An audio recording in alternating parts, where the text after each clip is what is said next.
በስም አብ ወወልድ ወመንፈስ ቅዱስ አሐዱ አምላክ አሜን። ደብረ ዘይት። እነሆኝ በደጃፍ ቆሜ አንኳኳለሁ። ማንም ድምፄን ቢሰማና ደጃፉን ቢከፍትልኝ ወደ እርሱ ገባለሁ፣ ከእርሱም ጋር እበላለሁ፣ እርሱም ከኔ ጋር ይበላል። ራእይ ምዕራፍ 3 ቁጥር 20።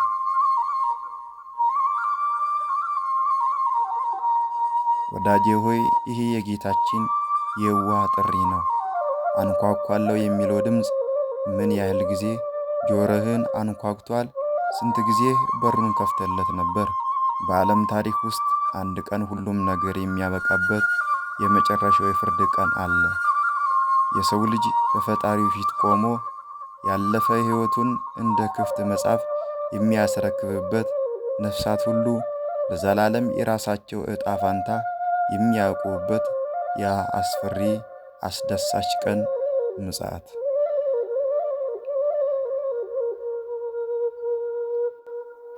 የዓለምን ፍጻሜ፣ የጌታችን ዳግም ምጽአት፣ የመጨረሻው የፍርድ ወንበር ምስጢር ከመጽሐፍ ቅዱስ ጥልቀትና ከቅዱሳን አባቶች ቃል እየቀዳን በዝርዝር እንመለከታለን።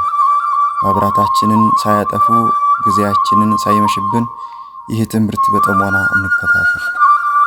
ጌታችን ኢየሱስ ክርስቶስ በደብረ ዘይት ተራራ ላይ ሆኖ ለደቀ መዛሙርቱ ስለ ዳግም ምጽአት በሰፊው አስተምሯቸዋል።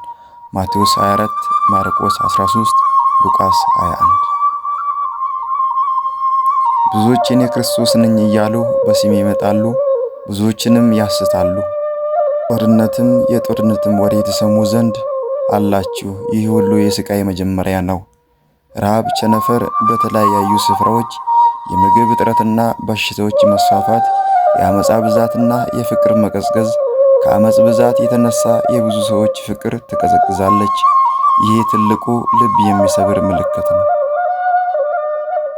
የወንጌል መስፋፋት።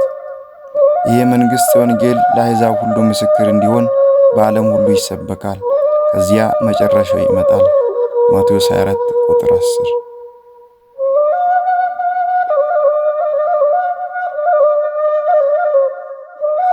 የሰው ልጅ ባላሰባችሁበት ሰዓት ይመጣል። የሰው ልጅ ከብዙ ክብረ ኃይልና በሰማይ ደመና ሲመጣ ያዩታል።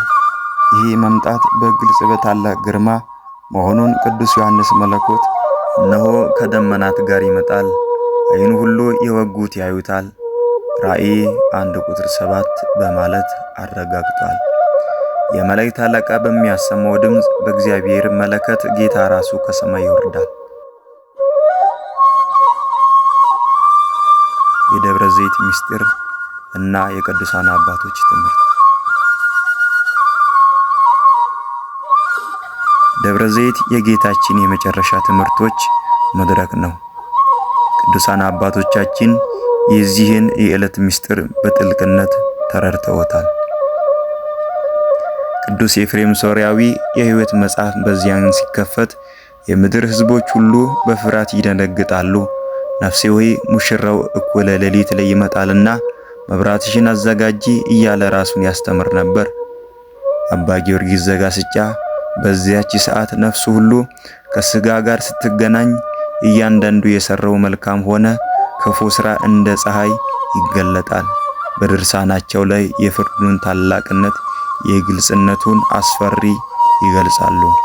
ቅዱስ ዮሐንስ አፈወርቅ የጌታ ዳግም ምጽአት ማሰብ ወደ ንስሐ ይመራል፣ ፍርሃት ይዞናል። ነገር ግን ንስሐ መግባት ከፍርሃት ያድነናል።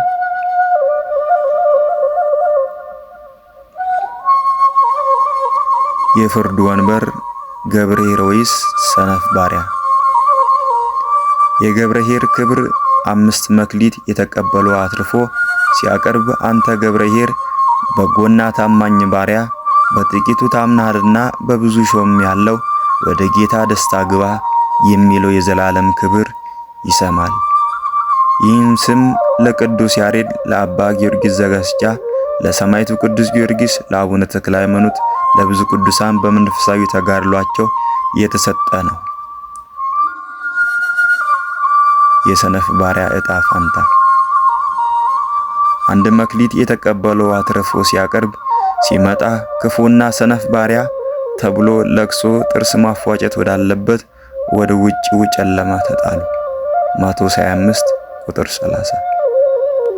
የመጨረሻው ፍርድ ጌታችን እንደሚለው በጎች ከፍየሎች እንደሚለዩ ጻድቃን ከኃጢአተኞች ይለያሉ። በቀኝ ያሉ ወደ ዘላለም ሕይወት፣ በግራ ያሉት ደግሞ ወደ ዘላለም ቅጣት ይሄዳሉ። የዘመናችን ምልክቶችና የንቃት ጥሪ። ወዳጄ ሆይ ዛሬስ የምጽአት ምልክቶች ምን ያህል ተፋጥነው እየታዩ እንደሆነ ልብ እንበል። በዓለማችን የሚታየው የፍቅር ማጣት፣ ያልተገታ የአመፅ ብዛት፣ በየአቅጣጫው የምንሰማው የጦርነት የረሃብ ወሬ፣ በየቤተ ክርስቲያን እየተሰበከ ያለው የወንጌል ድምፅ፣ እነዚህ ሁሉ የሚያሳዩን የዘመናት ፍጻሜ ደፍ ላይ መሆናችንን ነው። ቅዱስ ጴጥሮስ እንደተናገረው የፍጥረት መጨረሻ ቀርቧልና እንግዲህ ልባሞች ይሆኑ ለጸሎትም ንቁ። ምጽአት የፍርሃት ቀን ሳይሆን የንስሐ የዝግጅት ቀን ነው። የተሰጠንን አደራ መክሊት በታማኝነት በመጠበቅ ፍቅርን በመዝራት ትህትናም በመልበስ እውነተኛ ገብርኄር ለመሆን ዛሬ ሆኑ እንነሳ። ጌታችን በዚያን አስፈሪ ቀን በቀኝ ከሚቆሙት ጋር እንደሚምረን የሁላችን ልባዊ ጸሎት ነው። ወስብሐት ለእግዚአብሔር።